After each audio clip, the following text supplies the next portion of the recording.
Hello दोस्तों, मैं संजय आपका अपने YouTube channel target with Sanjay पर आप सभी का वेलकम करता हूं। दोस्तों, सेकंड शिफ्ट समाप्त हो गई है 23 तारीख की और इसके मैं जो अच्छे सवाल हैं यानी 20 सवाल जो भी गणित के तुम्हारे आए पेपर के वो उसका एनालिसिस कराने वाला हूं। और इस बार का जो सेकंड पेपर हुआ ना, बहुत अच्छे लेवल के सवाल आए। मुझके 4-5 सवाल बहुत ही अच्छे लेवल के आए हैं गणित के सवाल। बाकी तो वो बिल्कुल नॉर्मल ही सवाल आए पहले वाली तरह। अगर मैथ का लेवल देखा जाए दोस्तों तो पहली शिफ्ट जो है ना वो ज्यादा आसान थी और इस बार की शिफ्ट जो है वो थोड़ी सी मॉडरेट लेवल की थी। तो पहला सवाल देखते हैं साथी। पहला सवाल क्या आया था देखो, पहला सवाल पे आ जाओ अब जल्दी। पहले सवाल में कह रहा है भैया कि एक आदमी अपनी यात्रा के पहले 200 किलोमीटर 80 किलोमीटर प्रति घंटा की स्पीड से चलता है। खराब मौसम के कारण अपनी यात्रा 220 किलोमीटर 50 किलोमीटर की गति से तय करता है। बिल्कुल इजी सवाल है ना भाई। दोनों बार दूरी समान दे रखी, तो दूरी समान दे रखी थी आपको याद होगा कौन सा फॉर्मूला लगाऊंगा, 2x बाई बटे x प्लस बाई, यानी कि 2 गुणा 80 और गुणा कितना दोस्तों 50 और बटे x प्लस बाई, तो 80 और कितना हो जाएगा तुम्हारा 130। तो कितना आ गया 5 दूनी 10, 800 800 बटे 13, 13 पंजे 65, 13 छंग 78, 13 एकम 13, तो 61 के लगभग। यानी आंसर क्या आ गया दोस्तों, ऑप्शन नंबर ए 61.53 किलोमीटर प्रति घंटा। बड़ा आसान लेवल है, बिल्कुल कोई दिक्कत नहीं हुई होगी, है ना। चलिए दूसरा सवाल क्या कह रहा है भाई। दूसरा सवाल पे आ जाओ। दूसरा सवाल यहां देखो, 8 मीटर आधार और 16 मीटर ऊंचाई वाला कोई त्रिभुज दे रखा साथी। इसमें दे रखा कि 8 मीटर आधार और इसका ऊंचाई दे रखी 16 मीटर। त्रिभुज का क्षेत्रफल, अरे मैंने इतने भयानक भयानक सवाल कराए त्रिभुज के, तो ये कैसा सवाल दिया, बिल्कुल बच्चा है ना। तो इसका ये फॉर्मूला याद रखो, 1/2 आधार और गुणा ऊंचाई, 2 से काटो 8 बार, 8 अट्ठे 64। तो इसका राइट आंसर क्या बना भाई, 64 है ना। चलिए 64 मीटर स्क्वायर है ना, 64 मीटर स्क्वायर। फिर देखो, यदि धारा के विपरीत चलने वाली नाव की गति 18 किलोमीटर प्रति घंटा है। अच्छा, विपरीत यानी बोट माइनस एस मतलब स्ट्रीम यानी धारा कितनी दे रखी भाई 18 किलोमीटर। तो धारा की गति क्या होगी, यदि धारा की दिशा में नाव की गति इसकी विपरीत दिशा वाली गति से 50% अधिक हो। भाई जब एक ही दिशा में नाव चलेंगी ना तो चालें जुड़ जाएंगी और विपरीत में चलेंगी तो घट जाएंगी। तो भैया इसका 50% निकाल लूंगा मैं, कितना 50%, 9, तो ये हो जाएगी भैया 27। धारा की चाल पूछी, तो धारा की चाल निकालने के लिए मैं क्या करूंगा, 27 में से 18 गए, कितने बचे 7 2 9, और 9 का आधा दोस्तों कितना होगा 4.5 किलोमीटर प्रति घंटा। हटाओ, बिल्कुल बेहतरीन सवाल और इससे भी ज्यादा आसान सवाल। अब देखो नया सवाल, देखो क्या कह रहा है हो। ये तो बिल्कुल आसान सवाल दे दिया भाई, 285 510 और 1400 का एचसीएफ ज्ञात करें। ऑप्शन पर आ जाओ जल्दी। ऑप्शन पर क्या दे रखे थे, 14 15 16 और एक 17। इसका एचसीएफ निकाल लूंगा मैं, यानी इन चारों में से कोई सा एक एचसीएफ होगा ना, यानी इन चारों में से कोई सा एक एचसीएफ होगा, यानी इन चारों में से ये संख्याएं कटनी चाहिए। तो दोस्तों ये बताओ 14 से क्या 85 कट जाएगी, ये तो सम है, ये विषम है, तो इससे तो बिल्कुल नहीं कटेगी। और 16 से कट जाएगी क्या, 16 विषम दे रखी, नहीं कटेगी ना। 17 से काटू 17 एकम 17 बचे 11, 115, 17 से नहीं कटेगा, तो आंसर क्या बना 15। आंसर बना दोस्तों 15। फिर देखो अगला सवाल, देखो क्या है। अगला सवाल दे रखा भैया, एक नाव धारा के विपरीत 80 किलोमीटर 16 घंटे में तय करती है। देखो फिर वही एक चैप्टर के दो सवाल दे रखे हैं। विपरीत कितना 80 किलोमीटर 16 घंटे में, तो भैया चाल कितनी होगी 16 पंजे 80। तो भैया अब उसमें बताओ, एक ही दिशा में 72 बटे 12, 12 छंग 72। स्थिर जल में नाव की गति पूछी, 6 5 11, 11 बटे 2 5.5 किलोमीटर प्रति घंटा। बड़ा आसान सवाल है भाई। चलो और देखो जल्दी क्या आया। से देखो, एक व्यक्ति शांत जल में, तीन सवाल आ गए नाव धारा के। एक व्यक्ति शांत जल में 22.5 किलोमीटर 1 घंटे में तय करता है। अच्छा, यानी कि चाल हो गई शांत जल में नाव की, भैया बोट की चाल कितनी हो गई? 22.5। चलो, अब यह पाता है कि उस धारा के विपरीत लिया गया समय धारा के साथ समय का 2 गुना है। तो कैसे करेंगे दोस्तों? अब मुझे बताओ, देखो बोट और बटे कितना एस स्ट्रीम धारा है ना, ये तुम्हारी नाव और ये तुम्हारी धारा। तो इनका मैं अगर बताऊं कैसे निकाल लूंगा, बताओ। समय होगा T1 प्लस T2 बटे T2 माइनस T1। बस इनकी चालों का अनुपात निकल जाएगा। T1 प्लस T2 कितना बना दोस्तों? 3। यानी अनुपात दे रखा था ना, कितना भाई? समय का दोगुना, यानी कि 1:2। तो T1 प्लस T2, ये T1 और ये T2, तो कितना हो गया? 3 और 3/1। ये दे रखी है नाव की, तो नाव की यानी कि 3 की वैल्यू दे रखी है भैया 22.5। 3 से काटेंगे, 3 सत्ते 21 और 3 पंजे 15, 1 की वैल्यू आ गई। और 1 की वैल्यू धारा की पूछी, तो राइट आंसर होगा 7.5 किलोमीटर प्रति घंटा। आया ना? आसान है ना भाई? कोई ज्यादा मतलब टफ सवाल नहीं पूछे गए। फिर देखो, एक पुराना 2 व्हीलर डीलर एक स्कूटर को 460 रुपए में बेच देता है और उसे कुछ नुकसान पर बेचता है। चलो नुकसान देख लो कितना हुआ। नुकसान होगा जी भैया सीपी, यानी क्रय मूल्य में मैं कितना घटा दूंगा? 460 घटा दिया, नुकसान निकल गया, हानि निकल गई, हानि है ना। फिर देखो, यदि उसने 580 में बेचा होता तो उसका लाभ उसकी हानि का दुगना होता।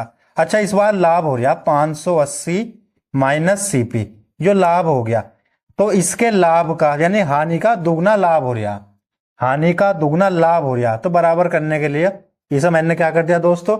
2 गुना।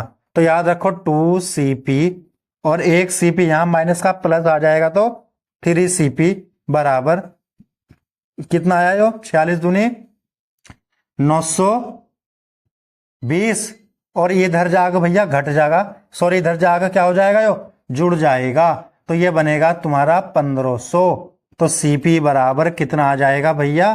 500। इस सवाल में भी कोई दिक्कत परेशानी नहीं होनी चाहिए। चले, फिर एक सवाल और, अगला सवाल देखो जल्दी भाई। ये भी देखो कितना बेहतरीन सवाल, कितना इजी सवाल। 6400 में बेचने पर 20% की हानि होती है।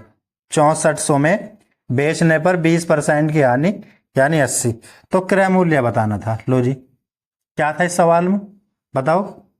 0 से 0 खत्म हो गया, 8 से काटा, 8 अट्ठे 64 और 8 ढाई 80, 8000। चलिए फिर देखो अगला सवाल, कार्यालय। चलो एक सवाल और देखो। यस, हाँ भैया, एक कार्यालय में वरिष्ठ अधिकारी और सचिव हैं और 15 सचिव। देखो ये सवाल बड़ा मॉडरेट लेवल का था। इस सवाल को हम करेंगे ऑप्शन से। यदि सचिव छुट्टी पर चला जाए तो प्रत्येक सचिव के ऊपर 2 वरिष्ठ अधिकारी होते हैं। यदि उसके बाद वरिष्ठ अधिकारी 45 वरिष्ठ अधिकारी छुट्टी पर जाने के बाद अब प्रत्येक वरिष्ठ अधिकारी के पास 5 सचिव होते हैं, तो फिर ज्ञात कीजिए कि शुरू में कितने सचिव थे। इस सवाल को हम करेंगे दोस्तों किससे? ऑप्शन से। और इसका राइट आंसर क्या होगा भैया? इसका राइट आंसर होगा ऑप्शन नंबर बी, यानी 40 आंसर। ऑप्शन से फिट करके देख लेना तुम, है ना। यहां देखो कैसे करेंगे, सचिव और यहां लिखेंगे हम वरिष्ठ अधिकारी, है ना, वरिष्ठ अधिकारी। पहला ही ऑप्शन देख लिया, 40 रख दिया मैंने, 40 रखा। सवाल में क्या करा कि 15 सचिव छुट्टी पर चले जाते हैं। 15 सचिव क्या हो गया दोस्तों छुट्टी पर, तो बचे कितने? अब 25 बचे। अब सवाल में कहा कि प्रत्येक सचिव के ऊपर 2 वरिष्ठ अधिकारी होते हैं। 2 वरिष्ठ अधिकारी होते हैं एक सचिव के, तो भैया सब वरिष्ठ अधिकारी कितने होंगे भैया जी? 50। अब इसमें सब 45 तो चले गए, सवाल में 45 चले गए, तो 5 बचे ना, 5 बचे। तो फिर ज्ञात कीजिए शुरू में कितने सचिव थे, है ना। तो अब देखो ऑप्शन में, यहाँ देखो तुम 25 और यहाँ पर 5, तो बिल्कुल सटीक बैठा ना कि 5 सचिव रहते हैं, तो बिल्कुल सटीक बैठ गया ना, ये बताओ। 5 वरिष्ठ अधिकारी तुम्हारे और कितने बचे भैया, सचिव 25। तो इसका राइट आंसर होगा क्या भैया, 40।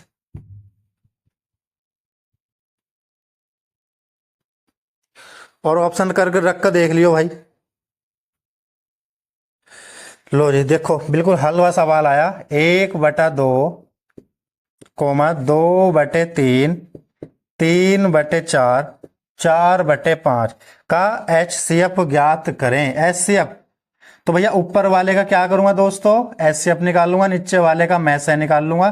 तो इसका क्या हो जाएगा, 101/60 राइट आंसर।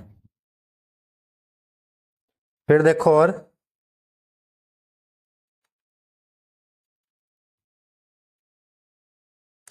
एक क्रिकेट खिलाड़ी 30 पारियों के लिए बल्लेबाजी औसत 40 रन थी। अच्छा बिल्कुल, 30 पारियों के लिए कितना था, 40 औसत रन थे।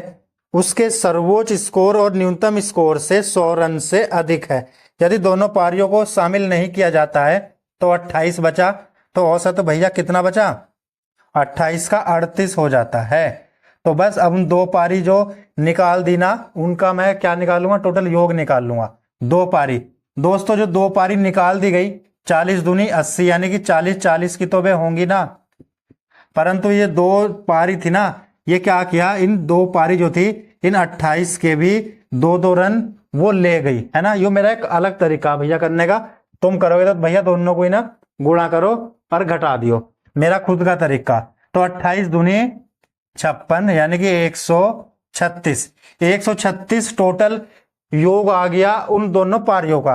अब इसमें क्या, एक पारी भैया, एक पारी दूसरी से 100 अधिक, बस 100 घटाओ जल्दी, 36 बचा। 36 का आधा करो, 16 यहाँ होगा, नहीं सॉरी 18 यहाँ होगा, 18 यहाँ होगा। एक पारी 100 अधिक है तो 100 कर दो। तो कम वाली पारी का औसत पूछा, कम वाली पारी कितने रनों की थी, 18। इतनी बात सभी समझ गए ना, 18।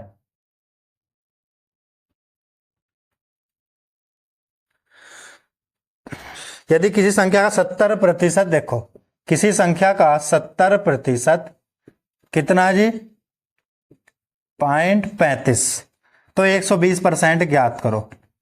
तो क्या होगा इसका, 70 और बटे 120, सॉल्व करेंगे तो क्या आ जाएगा भैया, बताओ जल्दी क्या आएगा। सॉल्व करेंगे तो देखो काट दो इसे, पॉइंट हटाया और नीचे क्या लगा दिए, 2 जीरो, एक जीरो से जीरो खत्म कर दिया। और देखो 5 सत्ते 35, नहीं 7 से काटो, 7 पंजे 35 और 7 ही कम 7, 12 पंजे 60, 60 को 100 से भाग दूंगा तो कितना आ जाएगा, 0.6, है ना। चलो बहुत बढ़िया। अब फिर एक सवाल और देखो, एक व्यापारी ने 25% का लाभ शामिल करने के लिए वस्तु की कीमत अंकित की, लेकिन अंकित मूल्य पर, अच्छा 25% का लाभ शामिल करने के लिए, भाई टोटल मान लो 100 रुपए की वस्तु थी और इस पर 25% का लाभ प्राप्त करने के लिए दोस्तों उसने क्या कर दिया, 25% अधिक अंकित कर दिया। लेकिन अंकित मूल्य पर उसने क्या करा, 16% की छूट दे दी, यानी कि 84/100। चलो 25 पंजे 125, चौका 100, 4 दूनी 8, 4 एकम 4, 21 पंजे 105। सवाल में पूछा कि भैया वास्तविक लाभ बताओ। लाभ कितना आ गया दोस्तों, 5% का लाभ बना, 5% का।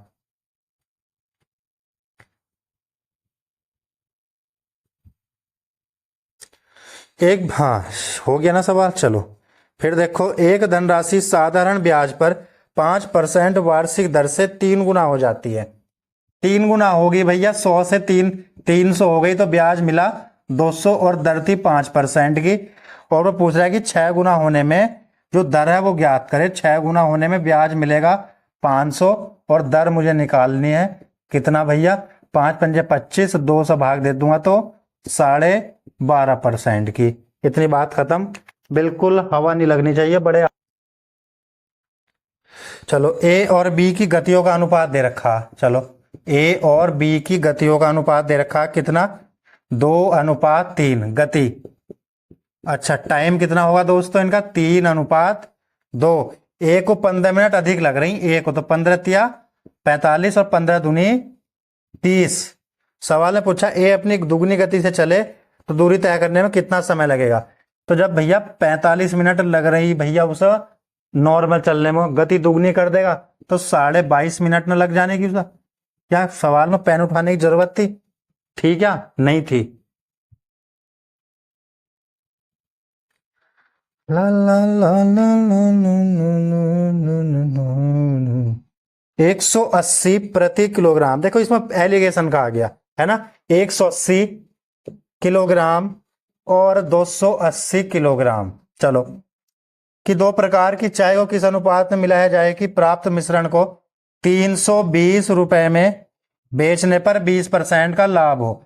20% का लाभ हो तो यानी दोस्तों मैं क्या निकाल लूंगा इसका, क्या निकाल लूं इसका 100% की वैल्यू निकाल दूं। याद रखना ये 120% की वैल्यू दे रखी, 100% की वैल्यू निकाल देनी मुझे।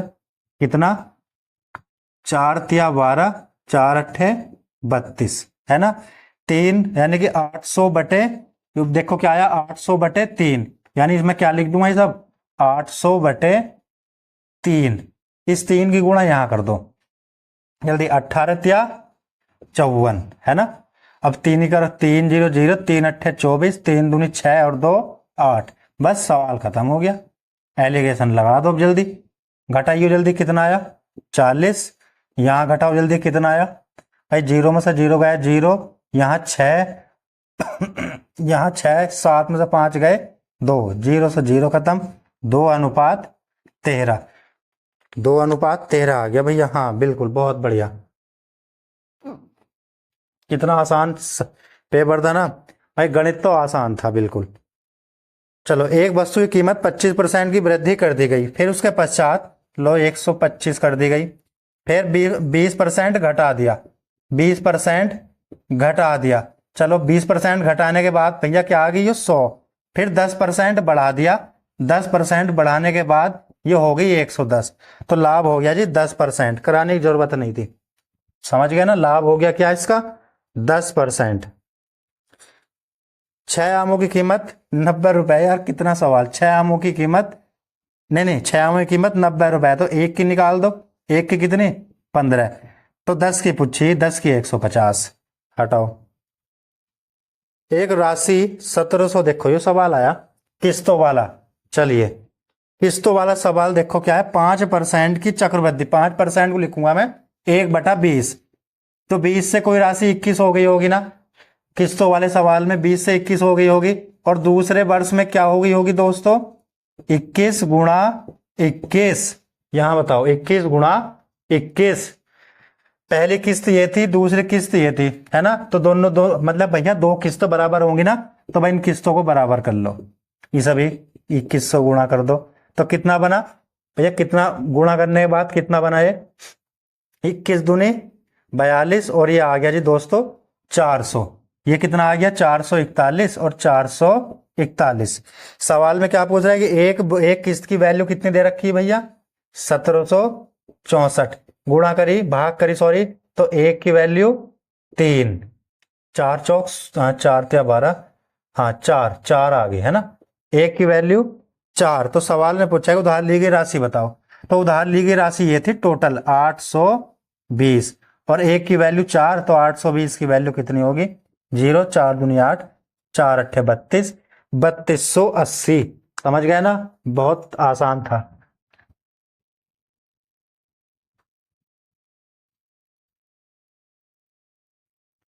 अच्छा सी और बी एक कार्य को क्रमशः 18 और 24 दिन में पूरा कर सकते हैं। लो जी सी और बी एक कार्य को 18 और 24, एलसीएम क्या आ गया दोस्तों 72, 18 चौक 72, 24 दिया। उन्होंने 8 दिन तक एक साथ काम किया, 4 3 7, 8 सत्ते 56, 12 में तो 6 गए 6, 6 में से 5 गया 1, फिर सी चला गया, तो बी ने शेष कार्य को कितने दिन में पूरा किया, बी ने शेष कार्य, तो भैया कितना 3, 3 पंजे 15, 1/3, option number B. Option number B आ गया भाई इसका राइट आंसर। ए और बी प्रत्येक माह एक कार्य को 75 दिन में कर देते हैं। तो भैया ए भी तुम्हारा और बी भी तुम्हारा 75 दिन में कर रहे हैं। बड़ा बढ़िया सवाल है जो 75 दिन में इनकी कार्य क्षमता एक का आ गई। उन्होंने एक साथ कार्य शुरू किया लेकिन ए ने कुछ समय बाद छोड़ दिया और बी ने शेष कार्य को 23 दिन में पूरा कर दिया। यानी बी ने 23 दिन अंत में काम करा, यानी 23 दिन तक अंत में काम करा। तो अगर मैं इसमें 23 घटा दूंगा तो 5 में 3 गया 2 और 7 में 2 गए 5, यानी 52 कार्य दोनों ने साथ करा होगा ना। तो एक और एक 2, तो 2 दूनी 4, 2 छंग 12। तो भैया इस सवाल ने पूछा ए ने कार्य शुरू होने कितने दिन बाद छोड़ दिया, 26 दिन बाद छोड़ दिया। समझ गए।